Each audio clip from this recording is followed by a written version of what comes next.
Hola, buenos días. Buenos días. Vamos a esperar 5 Buen minutos, día. compañeros, y empezamos.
Hola, buenos días.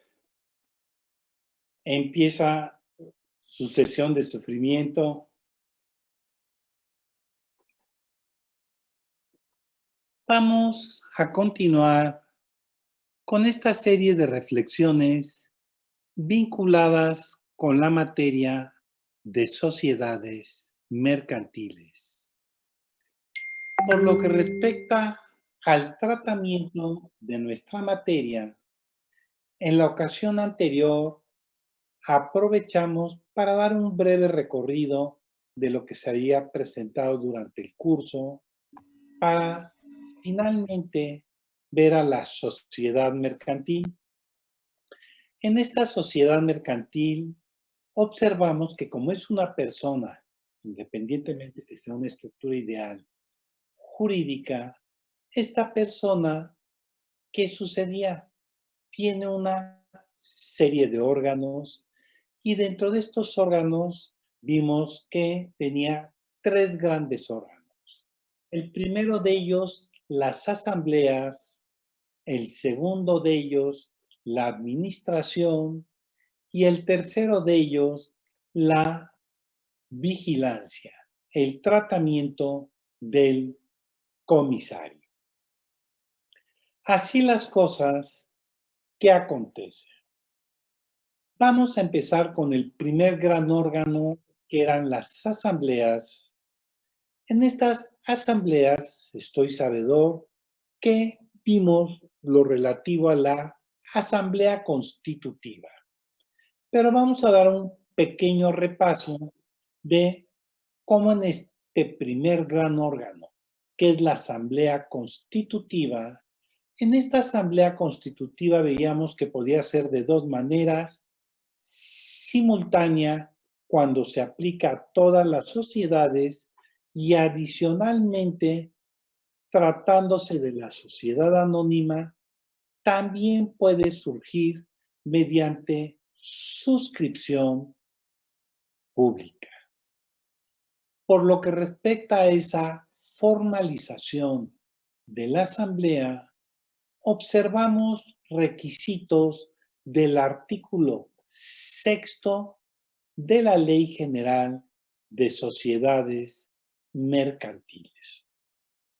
En ese artículo 6º, ¿qué sucedió? Cuando acudimos ante un fedatario público, sea notario, corredor público, para que se genere la escritura o bien la póliza, normalmente nos va a solicitar una serie de datos. ¿Cuáles van a ser estos datos fundamentalmente? Primero, ¿qué tipo de sociedad? Vamos a pensar en este caso directamente una sociedad anónima. En un segundo lugar nos va a manejar denominación. Recuerden, nombre de la sociedad libremente, siempre que no sea igual o similar al de otra sociedad. Y entonces, ya con estos nombres que le proponemos a este fedatario público, ¿qué sucede?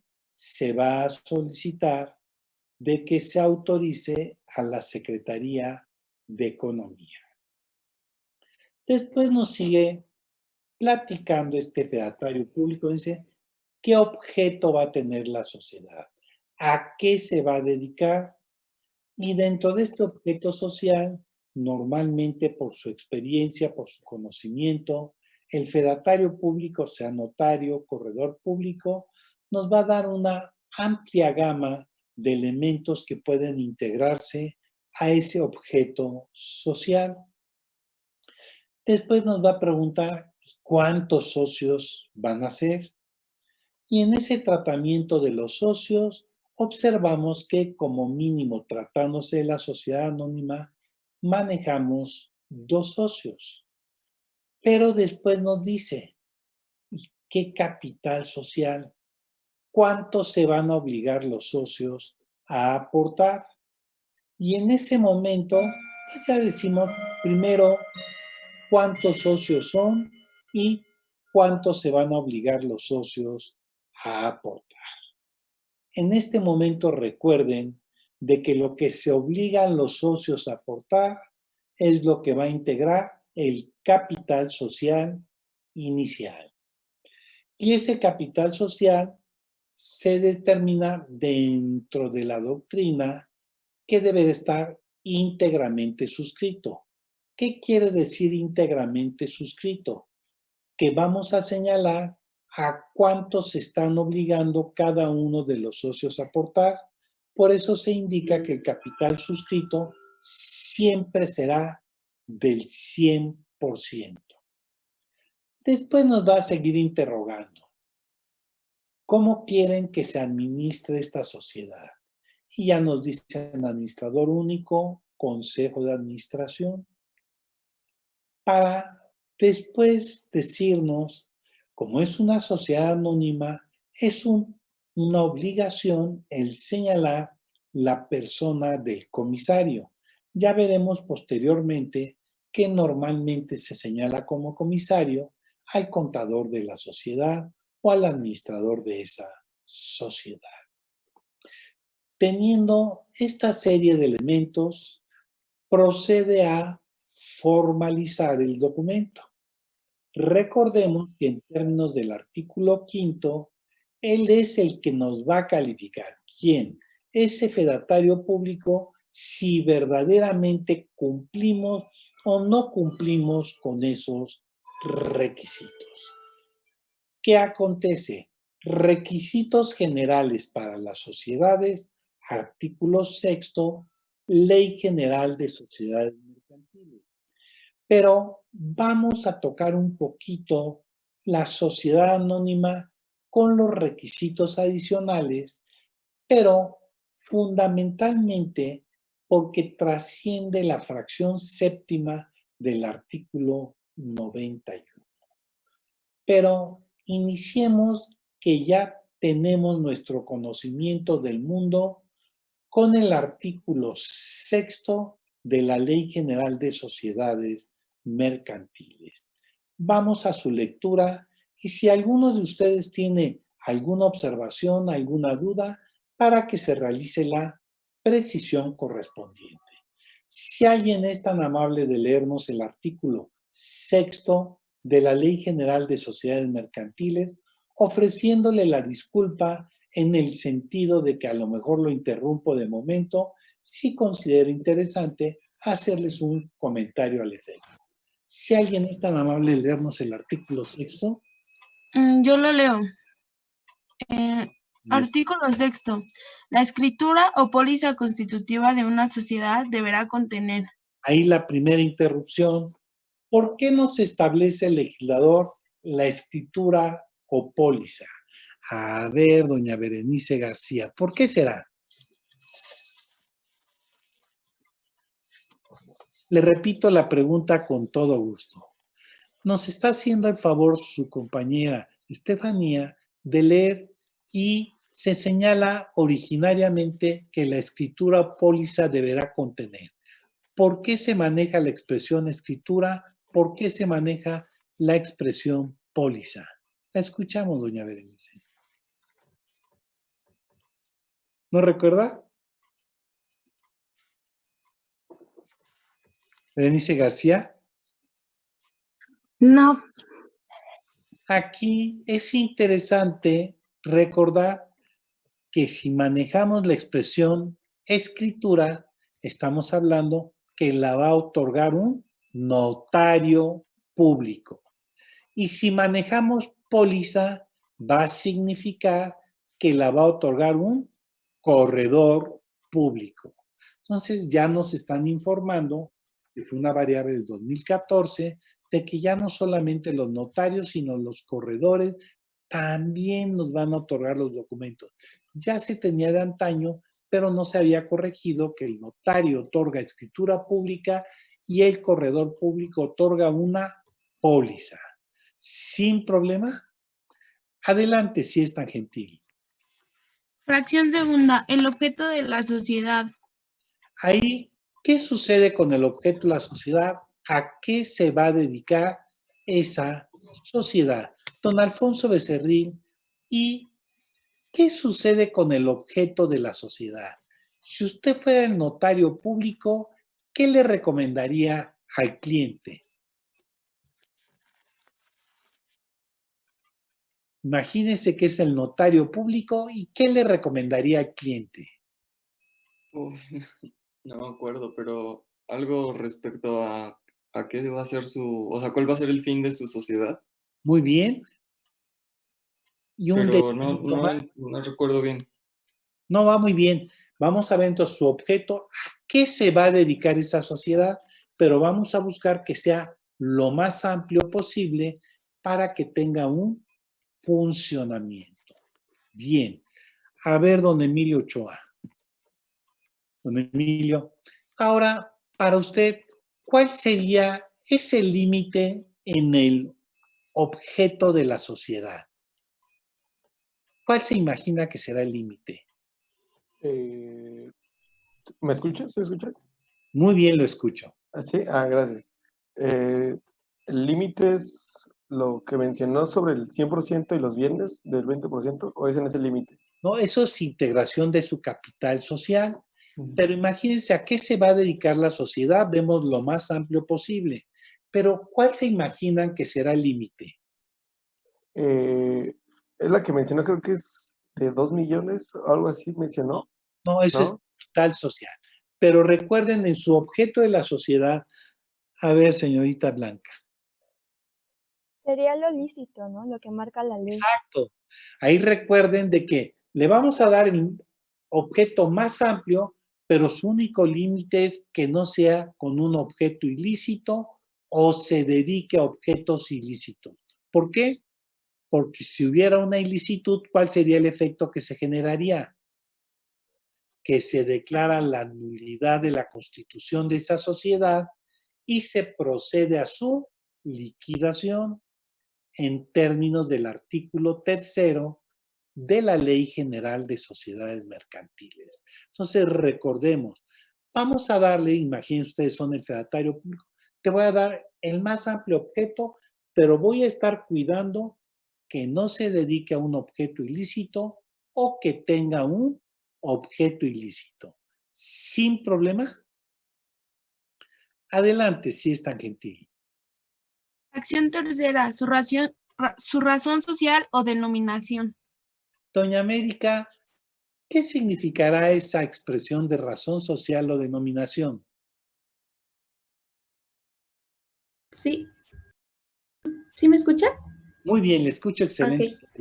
Se refiere a cómo se llamará la sociedad. Si esa razón social dependerá del nombre de los socios y denominación se refiere al objeto que tendrá, o sea, No, el nombre, vamos al nombre, ajá, perdón. está muy bien. Y en la denominación, el detallito. Que ya no dependerá tanto de los socios, sino Libremente. de libremente. Bueno, sí.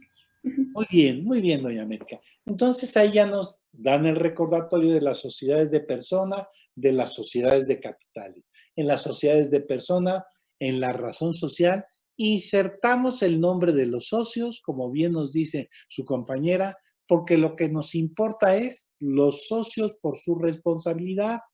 En cambio, en la denominación, como bien nos hace saber, libremente. Acuérdense nuestro famosísimo Taquito Feliz S.A., y con su sucursal Guarache Veloz. Vean, libremente asentamos el nombre, ya no tenemos en un momento dado que saber quiénes son los socios, porque viene la segunda parte que nos adelantaba tanto don Alfonso como doña América en el sentido del tratamiento del capital social. Sin problema hasta aquí. Adelante, si es tan gentil. Fracción cuarta, su duración misma que podrá ser indefinida. Por lo que respecta a la duración, Itzel, ¿qué nos puede decir al efecto? Itzel Mendoza.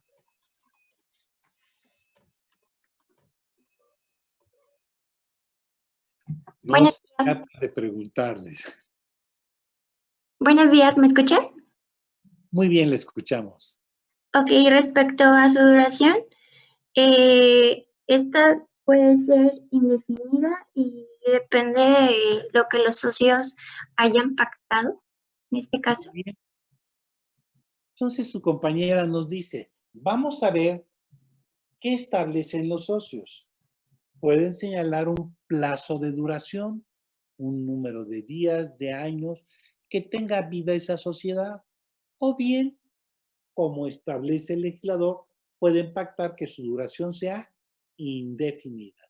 Mientras los socios quieran, continuará la vida de esa sociedad. Muy bien, adelante si es tan gentil con la lectura.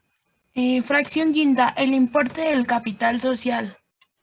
Por lo que respecta al importe del capital social, doña Paula Arciniega, ¿qué importe de capital social manejamos como mínimo en una sociedad anónima? Pues que creo que dependía, ¿no? A ver. Ajá, si era, bueno, recuerdo que habíamos dicho lo de si eran bienes, tenía que ser el... En su forma de aportación, pero antes de ver cómo lo aportan, ¿qué mínimo manejaríamos de capital social? ¿A qué porcentaje o a qué cantidad se obligan los socios? ¿Cómo lo sabemos? ¿Cómo lo establecemos? Creo que... Ay, no recuerdo bien. Pero creo que era un 2%, 1%. Estoy bromeando. Recuerden de que no hay un mínimo ni un máximo, sino el que establezcan los socios. Recuerden, el capital social en una sociedad anónima es el que establezcan los socios. ¿Qué bromeábamos, manejamos? Entonces, si establecen un peso, pues un peso, 50 centavos cada uno de ellos. Ahí sí hubo un cambio en la legislación. En una época fueron 50,000 pesos, dijeron en pesos viejos 50 millones, después dijeron 25,000. En fin, fueron dando variables hasta que finalmente establecieron de que el que establezcan los socios. No hay un mínimo que establezca el legislador. Adelante, si es tan gentil. La lectura. Fracción quinta, el importe del capital social. Ese importe del capital social, vamos viendo que es el que hayan establecido los socios. Y ese que establecieron los socios, ¿qué sucedía al efecto? Se genera en un capital suscrito. Todo aquello que se están obligando a aportar los socios va a integrar el capital suscrito. ¿Y de cuánto debe ser? Del 100% de lo que se están obligando a aportar. Ya después veremos lo que algo nos adelantaban en el sentido de cuál es en un momento dado en numerario y en bienes diferentes al numerario. Pero vamos a tocarlo un poquito más adelante. Adelante, si es tan gentil. Fracción sexta, la expresión de lo que cada socio aporte en dinero o en otros bienes. El valor sí. Perdón, qué lindo. Sí, no se preocupe. ¿Qué sucede con ese tratamiento de lo que respecta a ese capital social? Aquí tenemos que hacer una separación.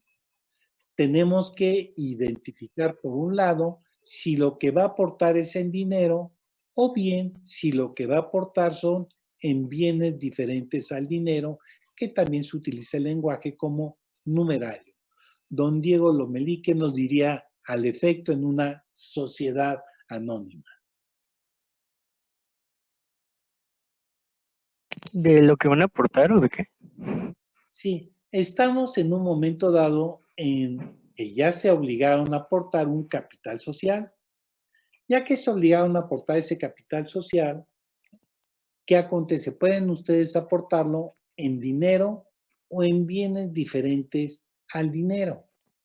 Tratándose de una sociedad anónima, algo nos dice el legislador que se tiene que manejar en cuanto a ese dinero. ¿Qué nos dirá ese legislador? Que pueden ser lo que veíamos ayer de las acciones liberadas o pagaderas. Por ahí va, pero entonces denme el porcentaje para que podamos ver cómo se manejan las mismas. Bueno, que recuerdes, si son bienes diferentes al dinero, era el 100%. Muy Y bien. se detienen 2 años por si se deprecia. Muy bien. ¿Y si es en dinero, como mínimo? 20%. ¿El 20? Muy bien. Entonces, con su asesora, ahí vemos de que, por un lado, tenemos de que si es en dinero, 20%, y dentro del año siguiente se debe de cubrir el saldo restante. Y como bien nos dice don Diego, recuerden siempre que cuando son en bienes diferentes al numerario, siempre se tendrá que aportar el 100% y adicionalmente, ¿qué va a suceder?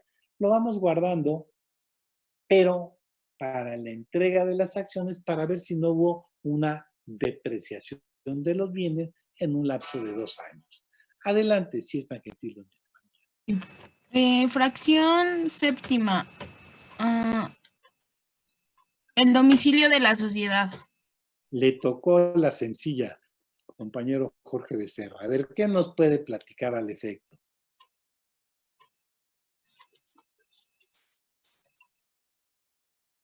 Muy bien. ¿Y cómo sabemos genéricamente un ejemplo de dónde va a estar esa sociedad?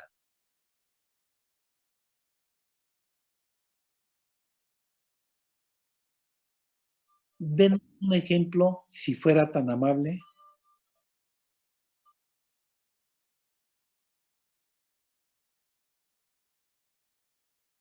Acuérdense, es un domicilio. Ajá. Domicilio social. ¿Qué implicará? Va muy bien.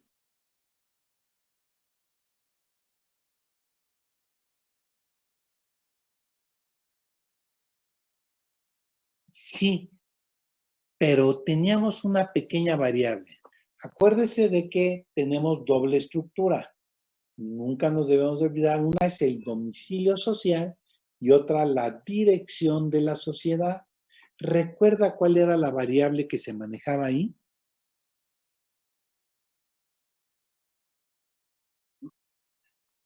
Generábamos de que en el domicilio social, su compañero tiene toda la razón, es muy importante porque nos sirve para las autoridades para efectos de su competencia. Pero señalábamos de que si era válido señalar Ciudad de México, sí. Era válido señalar Ciudad de Toluca, Naucalpan de Juárez, Ecatepec, cualquiera de ellas como domicilio social para efectos competenciales, pero dirección de la sociedad sí trasciende, como bien nos dice compañero, para efectos fiscales, en donde vamos a tener la documentación contable de esa sociedad. Pero ¿por qué no nos dijeron que fuera una dirección, sino un domicilio social? Porque imagínense, cada supuesto de cambio de dirección nos obligaría a modificar el estatuto social. ¿Y qué es lo que hace el legislador?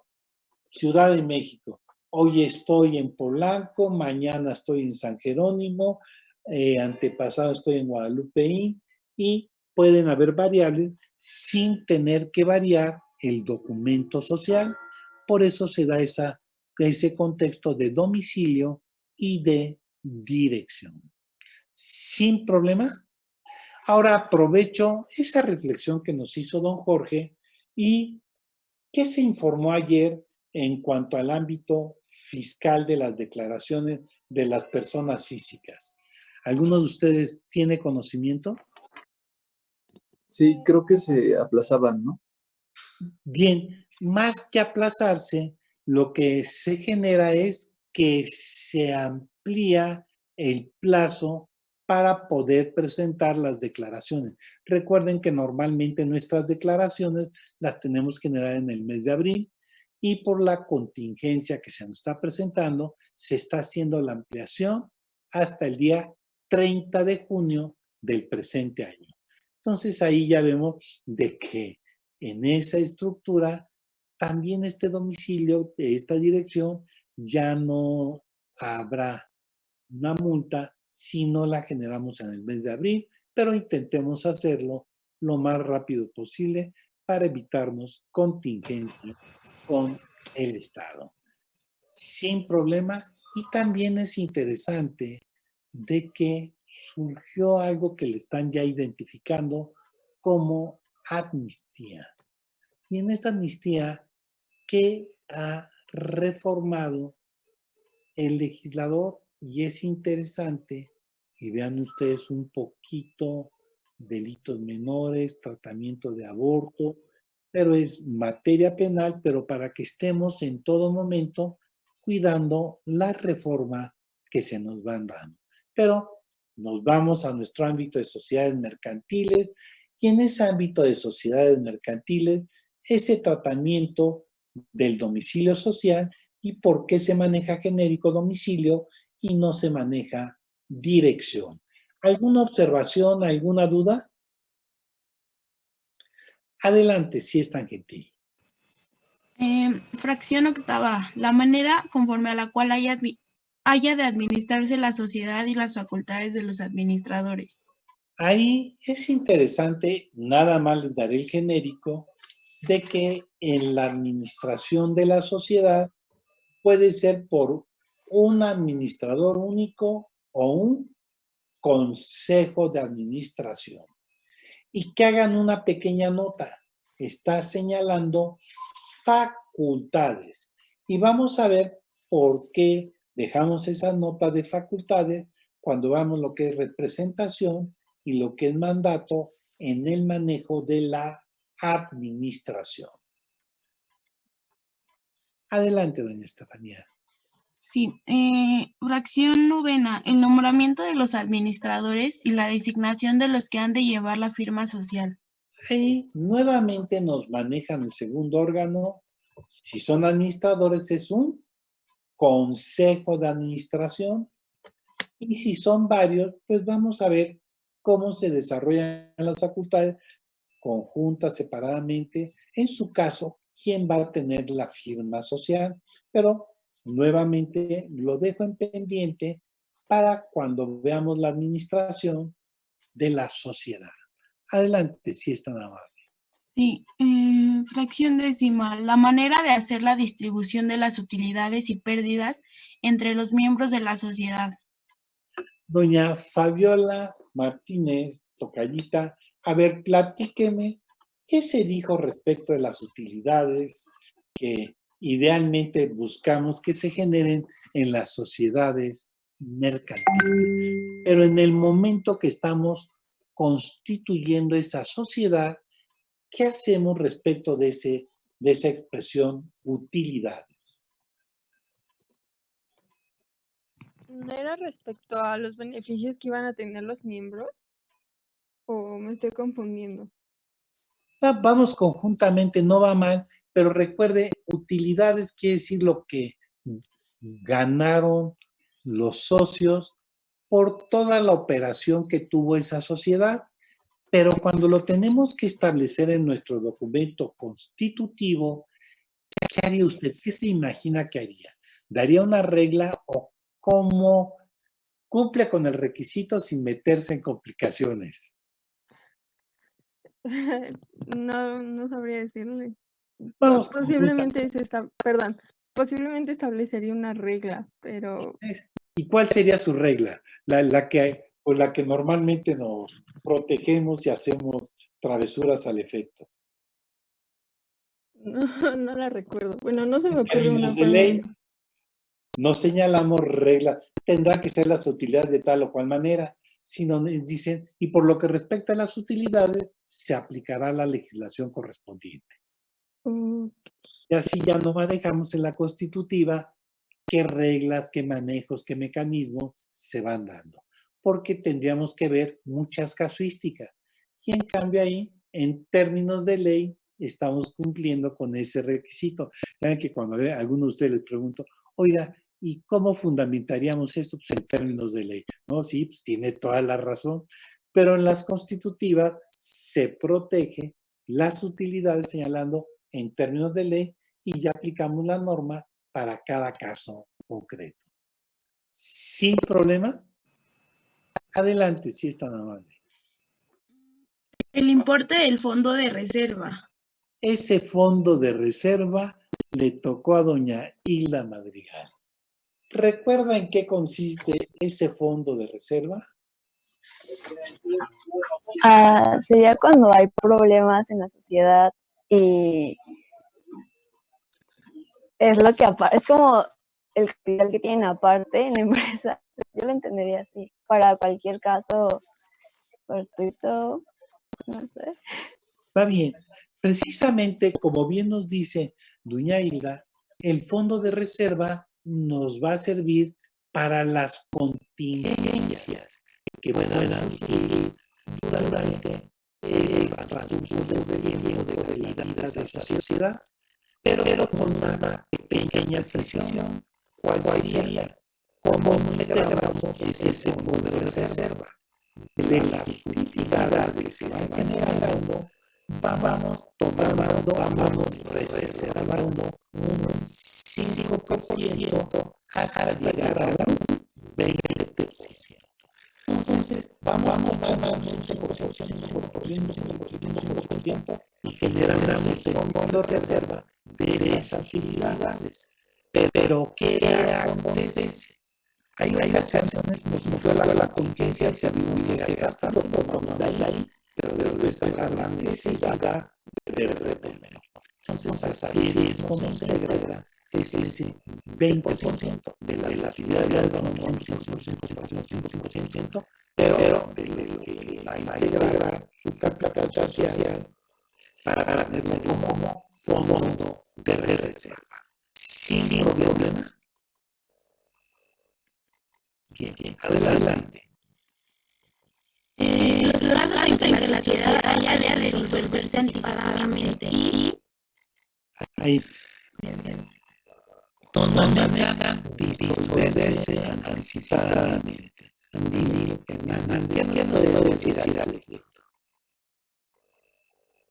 ¿Cómo solucionaría esa problemática? ¿Dividir todos los casos de disolución?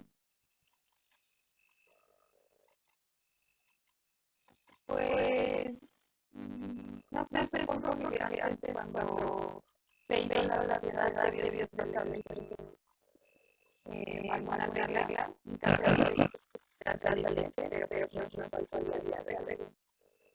Volvemos al mismo tratamiento. Como señala la casos de disolución, nos volveríamos casuísticos en señalar todos y cada uno de estos casos. Y lo que hacen es, en términos de ley, y si quiere decirse, entonces vamos a entender el artículo 229 de la ley de la sociedad mercantil. Pero acuérdense que estamos en los requisitos de esa constitución, entonces el variario público no es decir en términos de ley y en particular tomando en consideración el artículo 229 y haciendo falta una situación de conducta que nos dé disolución de una sociedad mercantil. Acuérdense que estamos en los requisitos para la constitución de esa sociedad mercantil. Sin problema. Adelante, las bases para aplicar la liquidación de la sociedad y el modo de proceder a la elección de los liquidadores cuando no haya sido declarados anticipadamente. ¿Qué acontece? Le toco el familia. ¿Qué haría para manejar esas bases de liquidación? ¿Cómo lo haría para la construcción de la sociedad? ¿Qué aceptaría usted?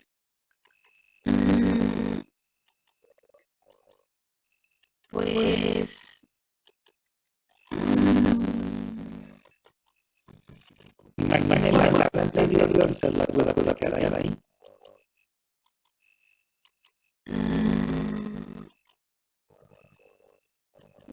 Pues me imagino que lo que establezca la ley, ¿no? Eso. Entonces, lo más hacia la constitutiva por lo que respecta a la liquidación en términos de la ley, y ya para ir adelantando un poquito, ya digamos una mitad, conforme al artículo 246. de la Ley General de Sociedades Mercantiles se aplica procedimiento de liquidación para la sociedad en nombre colectivo en comandas civiles y responsabilidad limitada. Y el artículo 247 no maneja regla general para sociedad anónima y comandada por acción. 247. Para servirle.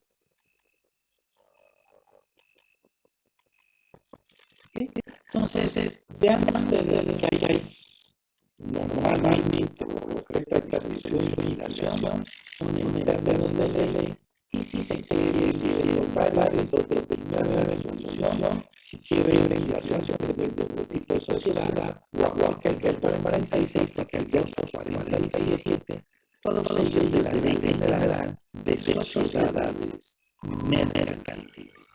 Y aquí ya genéricamente tenemos esos requisitos de tener el documento constitutivo en donde se formaliza esa sociedad mercantil, regla general. Ahora vamos a desarrollarnos, como estamos en sociedad anónima, sus peculiaridades de la sociedad anónima, para repasar nuevamente esa estructura de que es una denominación, número de socios, pero por la reforma que se generó para la sociedad anónima. Abuso de su generosidad, doña Estefanía. Si es tan amable, nos vamos al contenido de los artículos 89, 90 y 91 de la Ley General de Sociedades Mercantiles. Y con la consabida ofrecimiento de disculpa por estarle interrumpiendo. Ok. Artículo 89 de la Constitución de la Sociedad. Para proceder a la constitución de una sociedad anónima se requiere: fracción primera, que haya 2 socios como mínimo y que cada uno de ellos suscriba una acción por lo menos. Está ahí, sí está. Recuerden que ya tenemos en nuestra mente todo lo que es el artículo 6º. Ahora, adicionalmente, las reglas particulares para la sociedad anónima. Aquí nos establecen 2 socios como mínimo. ¿Y a cuánto va a ser de su aportación? Doña Jocelyn Beck, ¿recuerda qué comentario se hacía respecto al número de socios? ¿Qué decíamos al efecto?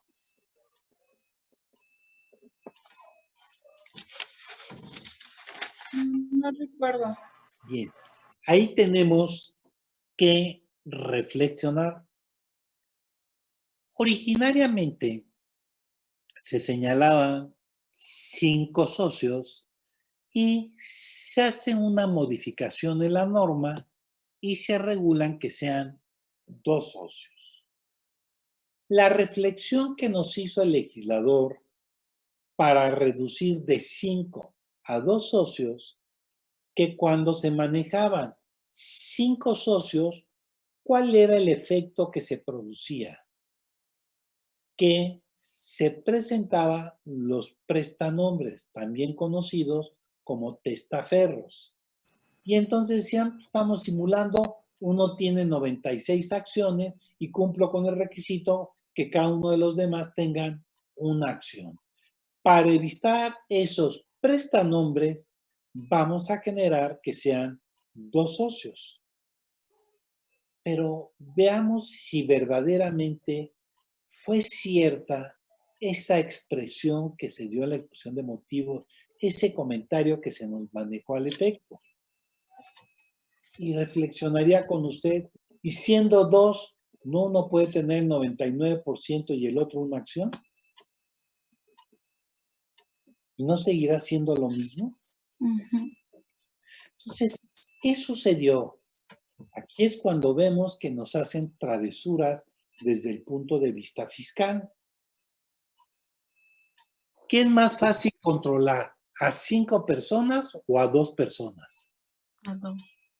Entonces, ¿qué hizo el fisco? Dice, pues me es más fácil controlar a 2 personas que a 5 personas. ¿Qué será más fácil? ¿Que haya más gastos en 2 personas o en 5 personas? Depende que haya algunos muy gastalones, Sí. pero es una regla normal. Yo me imagino que en 2 personas, ¿no? 2 personas, ¿qué harían? ¿Gastan menos o gastan más que 5 personas? Se supone que gastarían menos. Menos. Entonces, ¿qué sucede? El legislador pensó igual que usted y dijo, teniendo 2 personas, me pueden llegar a generar comprobantes de gastos menores que me generarían 5 personas. ¿Y por qué son interesantes los gastos? Porque los reducimos de las utilidades. Y entonces vean que esta reforma fue de tipo fiscal, pero se soportó bajo una situación de hecho que se iba manejando al efecto. ¿Sin problema? Ahora bien, sigamos si es tan gentil. Sí, fracción segunda, que el contrato social establezca el monto mínimo del capital social y que esté íntegramente suscrito. Ahí, ¿qué significará esa expresión, doña Jessica Pérez?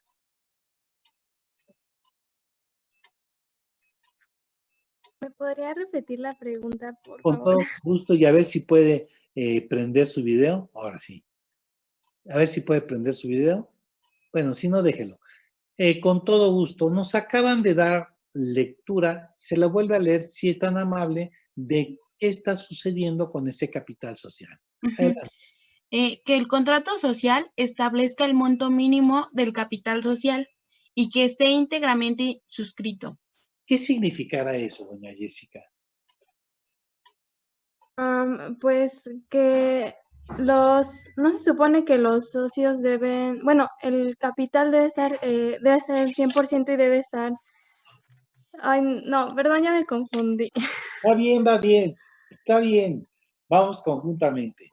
Acuérdense ustedes que el capital social se integra con lo que se están obligando los socios a aportar, pero les decía, ¿y cuánto debe estar suscrito? El 100%. El 100%. Entonces, de lo que se están comprometiendo a aportar los socios, está integrado ese 100%. Eso es lo que nos está diciendo el legislador. Adelante, doña Estefanía, ¿sí es tan amable? Sí. Fracción tercera, que se exhiba en dinero efectivo cuando menos el 20% del valor de cada acción pagadera en numerario y... Ahí, Sí. don Leonardo Miranda, ¿qué nos quiere decir el legislador bajo esta expresión? Sí, ¿podría repetir el...? Le vuelve a leer el precepto, si es tan amable. En este Sí. contexto, ya estamos en la aportación de los socios y en esa aportación de los socios ya estamos en ese 20% en dinero o numerario.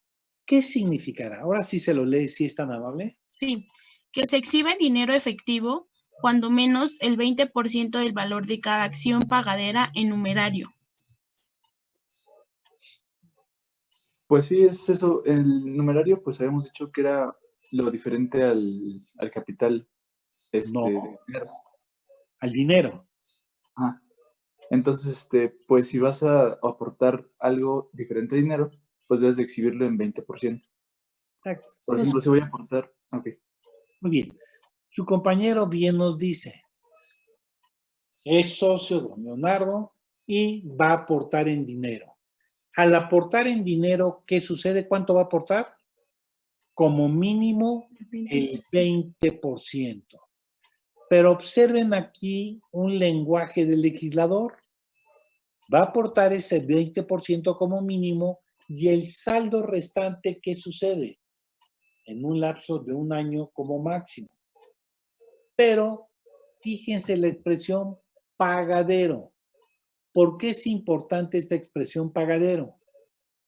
Porque si está dando exclusivamente un porcentaje, su acción ¿cómo será? ¿Pagadera o liberada? ¿Bajadera? Pagadera, pues voy a tener que pagar el saldo restante. Cuando cubrimos el monto total de lo que me comprometí a aportar en la integración del capital social, se convierte en una acción liberada. Seguimos, si es tan amable, doña Estefanía. Sí. Que se exhiba íntegramente el valor de cada acción que haya de pagarse, en todo o en parte, con bienes distintos del numerario. Ahí, ¿qué nos quiso decir el legislador, doña Alexandra Morales? Si es tan amable.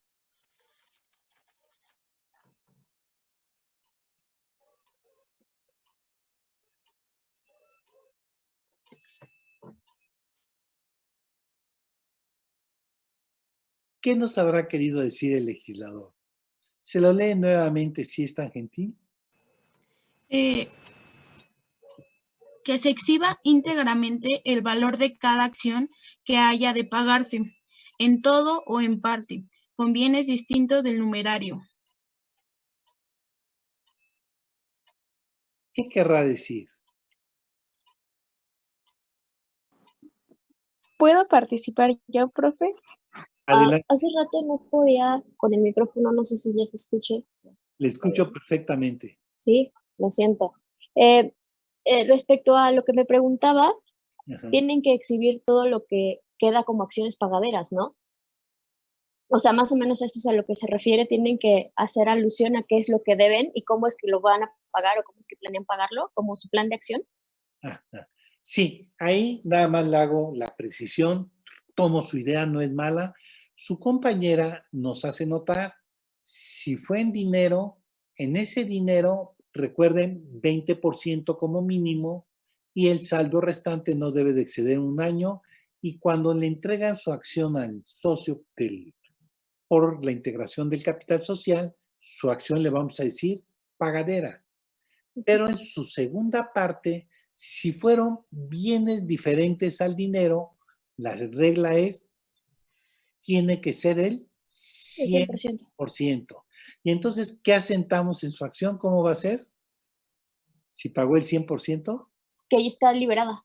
Eso, bien, perfecto. Adelante, doña Estefanía. Sí.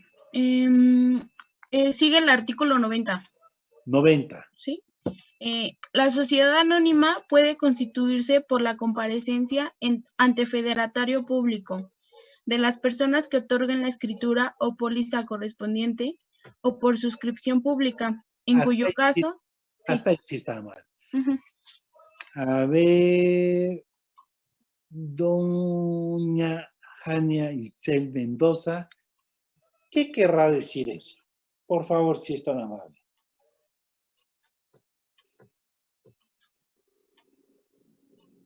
¿Se lo lee nuevamente si es tan gentil? Sí. Artículo 90. La sociedad anónima puede constituirse por la comparecencia ante federatario público de las personas que otorguen la escritura o póliza correspondiente o por suscripción pública, en cuyo caso se... sí. Aquí yo considero que está dando la opción de constituirse desde diferentes maneras, ya sea por comparecencia o por suscripción pública o por póliza. Ok, ahí vamos conjuntamente con usted. En el momento que estamos en nuestro primer órgano social, asambleas, vemos asamblea constitutiva. ¿Y qué acontece?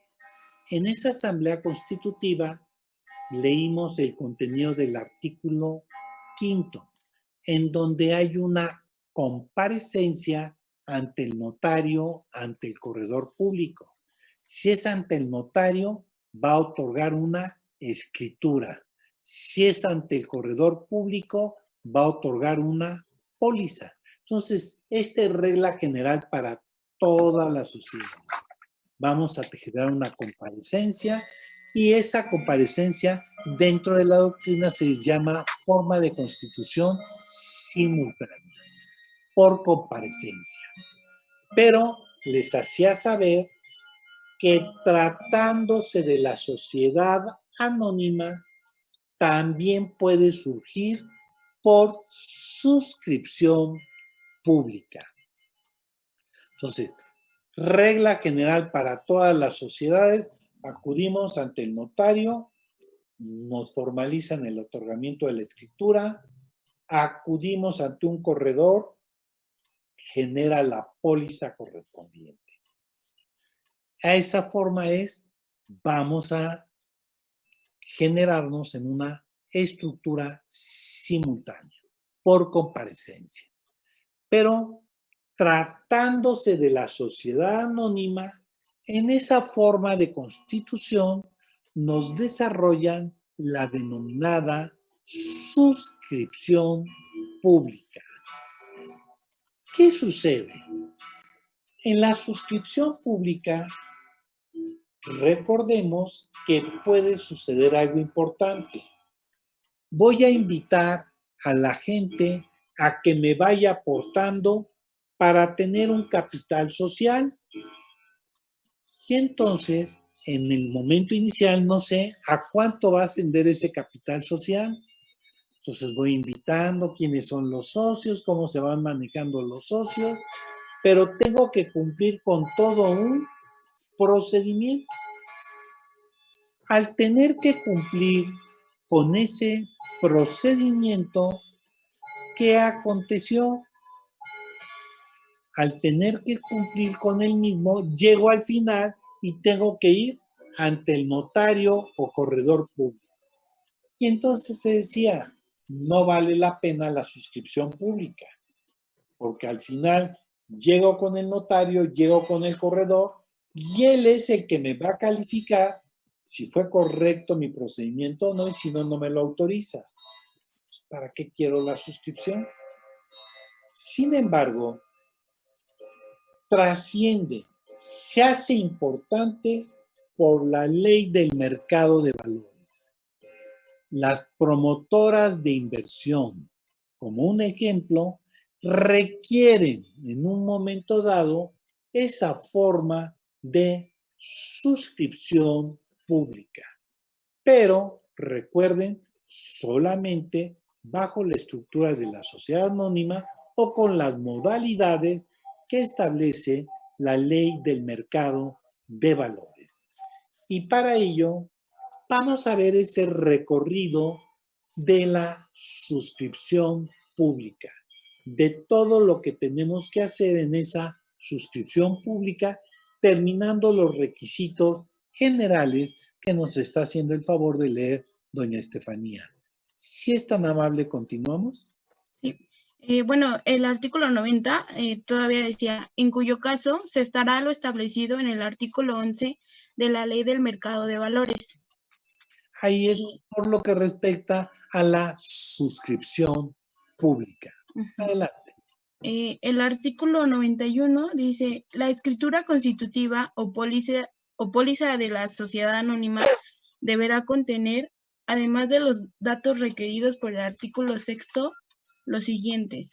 Entonces, ya ven aquí de que me desarrolló el artículo 6º, de que ya me informó que es una denominación, que son dos socios, la forma de integración del capital social, pero en este artículo 91, para que no se nos olvide nada, nos dice, y la sociedad anónima en particular debe de cumplir con los siguientes requisitos. Adelante. La parte exhibida del capital social.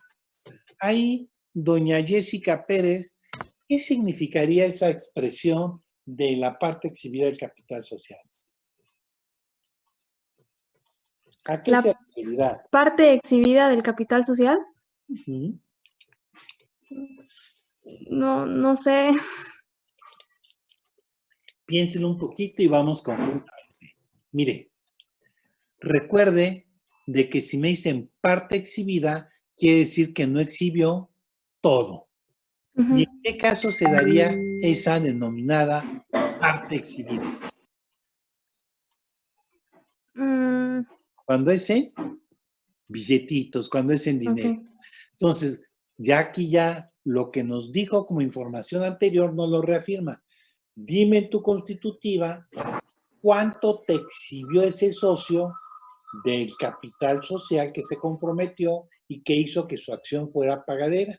Entonces, lo señalamos inicialmente. Ok. ¿Sin problema? Sí, gracias. Para servirle. Adelante, si es tan gentil.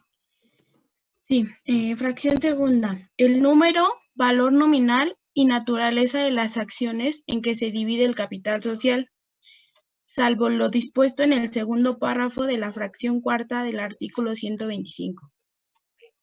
Ahí vamos por lo que respecta a este contexto. ¿Qué nos quiso decir el legislador? A ver, doña Andrea. Dame. Pues yo entiendo que debe de decir qué tipo de acción tiene cada socio y cuánto fue lo que aportó. Por ahí va. ¿Y qué trascendencia tendrá? Muy bien. Les leemos nuevamente la fracción para todos sus compañeros, si es tan gentil. El número, valor nominal y naturaleza de las acciones en que se divide el capital social. ¿Qué significará eso? Muy bien lo que me dijo, pero algo más nos da. De que nos va a dar quién es el socio. Nos va a dar si es una acción pagadera o liberada. ¿Y para qué queremos esas acciones? Para que con las mismas se pueda legitimar ¿quién? El accionista. Y de ahí, como verán, una figura nos lleva a otra figura.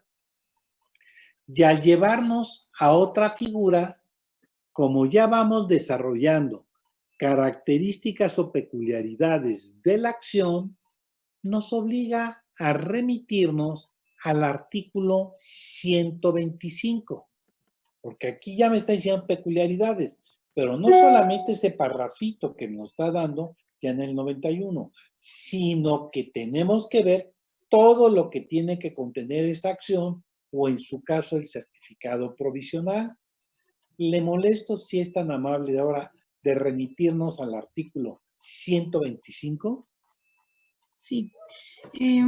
Artículo 125.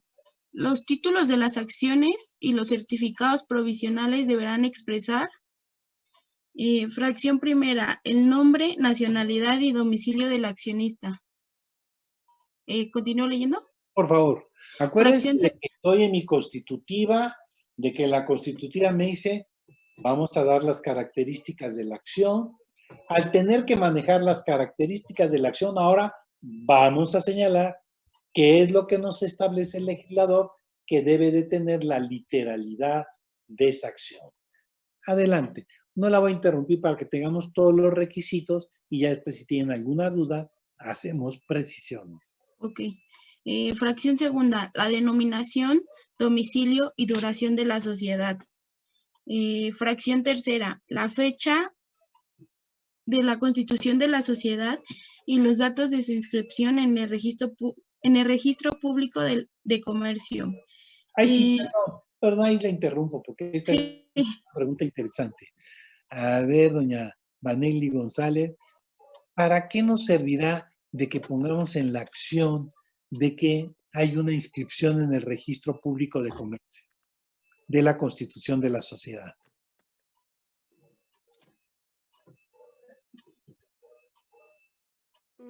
Pues para saber en qué fecha se constituyó la sociedad. Muy bien. Y un mensaje adicional, ¿cuál sería? Para que se sientan tranquilos los socios de que es una sociedad de qué tipo? Regular. Acuérdense que con la inscripción en el registro público le dimos regularidad y ahí le estamos diciendo al socio, si no trae este dato, cuidado, porque puede ser una sociedad irregular. Y si fue irregular, ¿qué sucedería? ¿Cómo responderían los socios? Doña Vanessa. ¿De manera ilimitada? solidaria e ilimitadamente, ¿sí? Entonces, vean aquí cómo nos da oportunidad el legislador y nos dice, en tu acción ve que tenga esa inscripción para quitarnos en un momento dado esa problemática. Muy bien, doña. ¿Hasta aquí alguna duda? Entonces, recuerden que nos dijeron, dame las características de la acción, y entonces ya nos remitimos al 125 y doña Estefanía nos está haciendo el favor de dar lectura a todo lo que debe de contener esa acción. Continuamos, ¿sí es tan amable? Fracción cuarta. El importe del capital social, el número total y el valor nominal de las acciones. Si el capital se integra mediante diversas o sucesivas series de acciones, las menciones del importe del capital social y del número de acciones se concretarán en cada emisión, a los totales que se alcancen con cada una de dichas series. Cuando así lo prevenga el contrato social, podrá omitirse el valor nominal de las acciones, en cuyo caso se omitirá también el importe del capital social. Fracción Ahí hago la quinta. interrupción, nada más para que lo entiendan, se presenta tratándose de la suscripción pública, porque en momento no sabemos quiénes son los que nos van a aportar. Adelante. Fracción quinta. Las exhibiciones que sobre el valor de la acción haya pagado el accionista o la indicación de ser liberada. ¿Ok? ¿Ya ven el cambio ahí? Pagadera si fuiste aportando en dinero. Liberada cuando ya cubriste monto total o fueron en bienes diferentes al dinero. Adelante. Fracción sexta. La serie o número de la acción o del certificado provisional con indicación del número total de acciones que corresponda a la serie. Porque pueden haber diferentes, primero hubo unas acciones en la Constitución y pueden haber aumentos de capital y entonces se generan las series de acciones. Adelante. Fracción séptima. Los derechos concedidos y las obligaciones impuestas al tenedor de la acción y, en su caso, a las limitaciones al derecho de voto y, en específico, las estipulaciones previstas en la fracción séptima del artículo 91 de esta ley.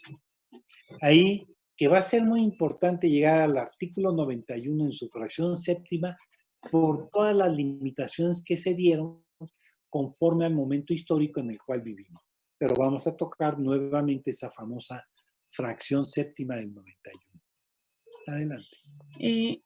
Fracción octava. La firma autógrafa de los administradores que, conforme al contrato social, deban suscribir el documento o bien la firma impresa en facsímil de dichos administradores a condición, en este último caso, de que se deposite el original de las firmas respectivas en el registro público de comercio en que se haya registrado la sociedad.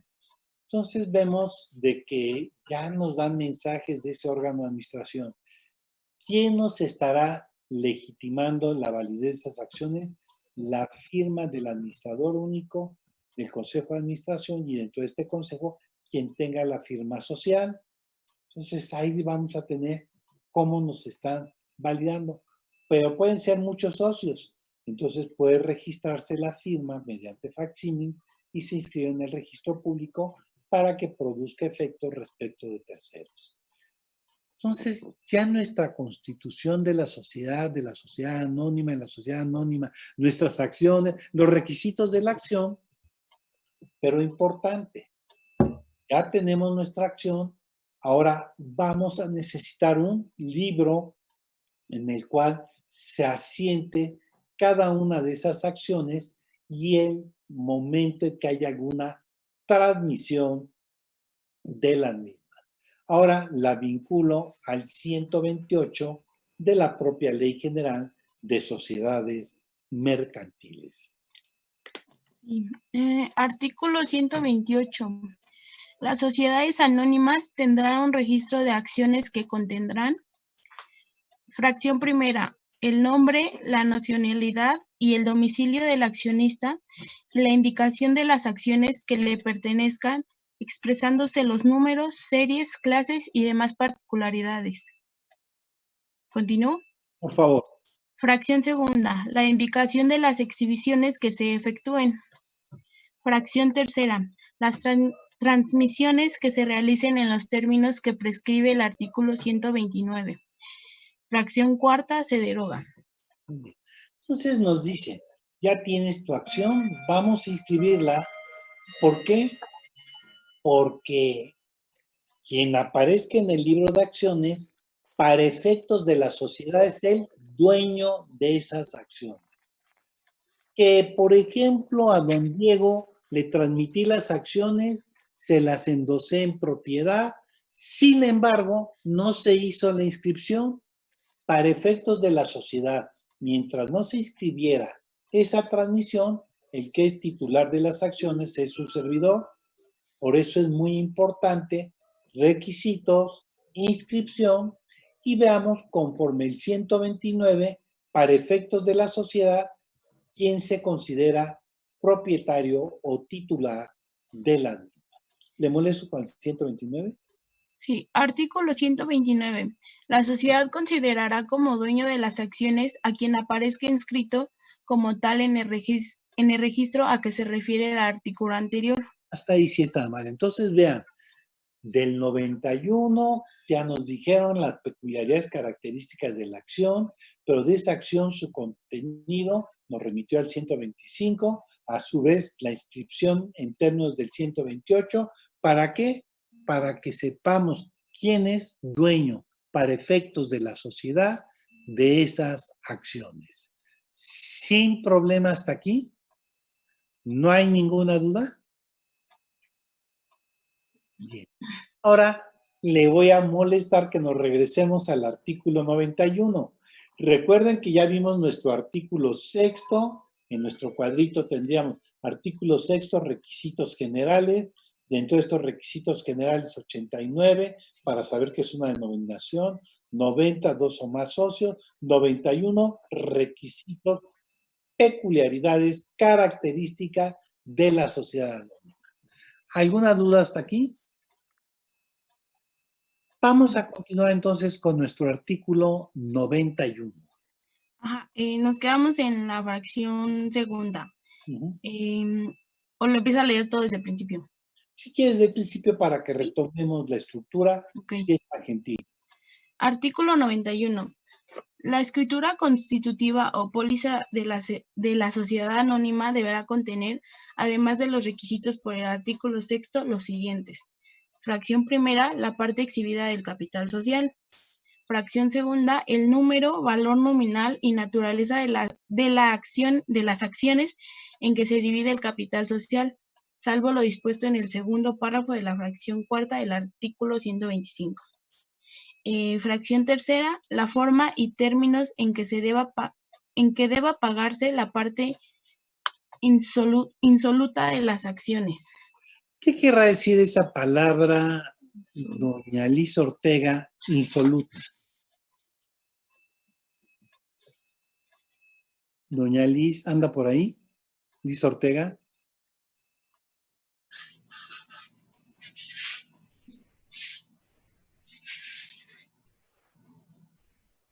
¿Qué querrá decir esa expresión insoluta? Que no fue pagado. Exacto. La parte que no fue cubierta, la parte que no fue pagada, para que esos lenguajes medio domingueros que nos hace el legislador. Adelante, si está mal, Estefanía. Fracción cuarta, la participación en las utilidades concedidas a los fundadores. Ahí, a la constitución de la sociedad podemos decir, vamos a darle ciertos privilegios a los fundadores. Les he de comentar que normalmente en las constituciones de sociedades anónimas no se dan beneficios, no se dan esas estructuras a favor de los fundadores, pero pueden llegar a pactarse. Ya veremos en la fracción séptima que esa sí es bien importante, cómo se protegen estos socios fundadores. Adelante, si es tan gentil. Fracción quinta, el nombramiento de uno o varios comisarios. Ahí, ¿qué observamos? En la generalidad de las sociedades mercantiles es potestativo la designación del comisario, pero para la sociedad anónima es obligatorio que en la constitución de la sociedad tengamos un comisario. ¿Quién sería ese comisario? Sería el sheriff, el que vigila, el que cuida el buen manejo de esa sociedad. Entonces lo vamos a tener que señalar. Adelante. Fracción sexta. Las facultades de la Asamblea General y las condiciones para la validez de sus deliberaciones, así como para el ejercicio del derecho de voto. En cuanto a las disposiciones legales, pueden ser modificadas por la voluntad de los socios. Muy bien. Entonces aquí nos está ya informando.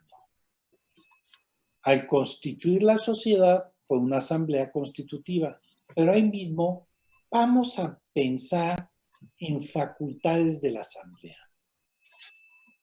¿Qué facultades genéricamente se imaginan va a contener la asamblea? A ver, doña Jimena, platíquenos.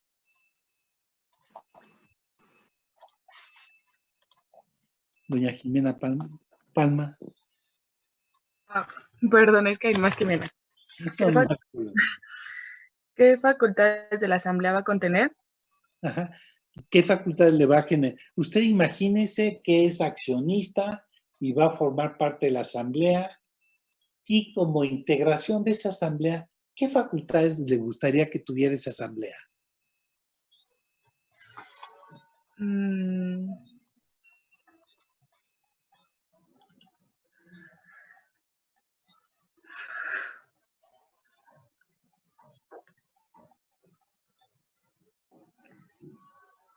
No sé. Pues todas. Si formo parte de esa asamblea y que esa asamblea pueda determinar sobre cualquier estructura que se da en la sociedad. Por eso la Asamblea General de Socios se dice que es el órgano supremo de la sociedad, toda vez de que nos va a dar todas las facultades para el manejo, para la estructura, para cualquier modificación, cualquier cosa que se requiera durante la vida de la sociedad. Entonces, en esa asamblea, ¿qué facultades? Pues normalmente le vamos a dar todas las facultades que sean necesarias para poder dar cumplimiento al objeto de esa sociedad. ¿Sin problema? Adelante, si es tan amable. ¿Sí es tan amable de poner su micrófono? Sí. Fracción séptima. En su caso, las estipulaciones que, inciso A, impongan... Aquí, por favor, bien importante, esta fracción séptima. Esta fracción séptima nos dio una gran variable por lo que respecta al momento histórico en el cual vivimos. Entonces aquí sí les pido su especial atención para que vean cómo se camina en el mundo corporativo, cómo el derecho es dinámico y qué nos va llevando al efecto. Adelante, ahora sí. Ok. Inciso A. Impongan restricciones de cualquier naturaleza a la transmisión de propiedad o derechos respecto de las acciones de una misma serie o clase representativas del capital social.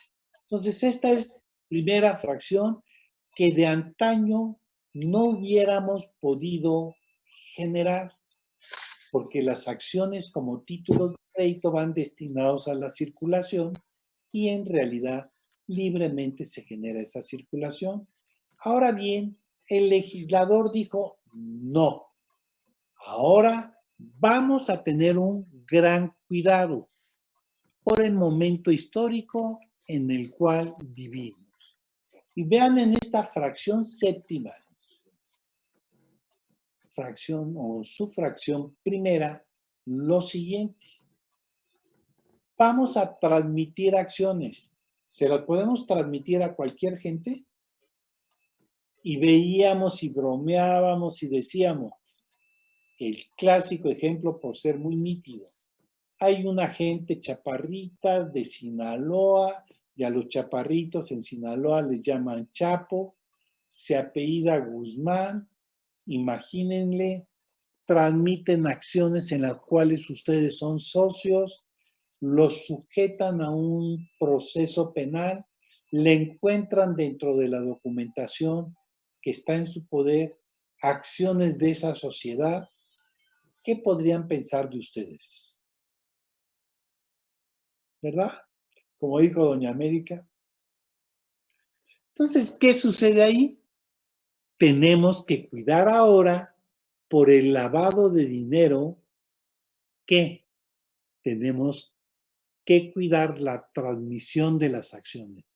¿Quién es el sujeto que pueda adquirir esas acciones? Recuerden que cuando vimos la diferencia de la responsabilidad limitada y de la acción y de la sociedad anónima, les decía cómo tuvimos que dar marcha atrás y ya no darle tanta libertad en la transmisión de las acciones, sino tener que controlar el manejo de esas acciones. ¿Para qué lo queremos controlar? Para que evitemos, por un lado, lavado de dinero, pero por el otro lado, de que nos metan en problemas.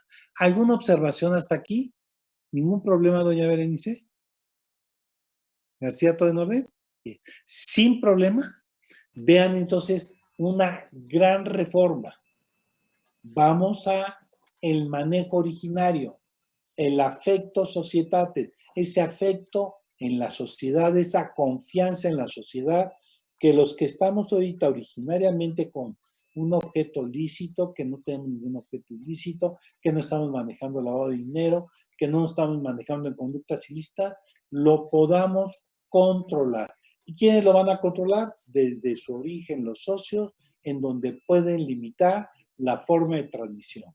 Pero no solamente los socios en general, vamos a ver que también pueden haber los socios fundadores, que normalmente eran los que trabajaban, los que caminaban, los que hacían toda la operación, y al final nos hacíamos a un lado por los grandes capitales que llegaban y ellos ya no eran tomados en cuenta. No, espérenme, soy fundador, vamos a ver cómo me vas a tomar en cuenta, y desde el principio vemos para transmisiones tu autorización o autorización que tengan que tener mediante asamblea.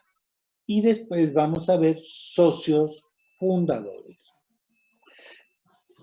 Por razón de tiempo, toda vez que la fracción séptima es bien importante, siendo súper importante esta fracción séptima, la vamos a retomar en la siguiente sesión y ya con esto terminaremos nuestra constitutiva y nos iremos a repasar lo que fue nuestra asamblea ordinaria. ¿Alguna observación, alguna duda que tuvieran? No. ¿Todo en orden? Muy bien. Que pasen un lindo jueves, cuídense, pórtense bien. Ya tendremos oportunidad, Dios mediante en lo futuro, volvernos a reunir físicamente, pero mientras tanto, un privilegio para su servidor el estar con ustedes, aunque sea en forma virtual. Les deseo, en unión de sus seres queridos, que tengan un fin de semana sensacional. Bonito. Perdón, profesor. Gracias, profesor, igualmente. Gracias, profesor. Gracias a ustedes. Gracias, profe. Bye. Gracias. Bye. Gracias. Gracias, profe. Bye. Bye.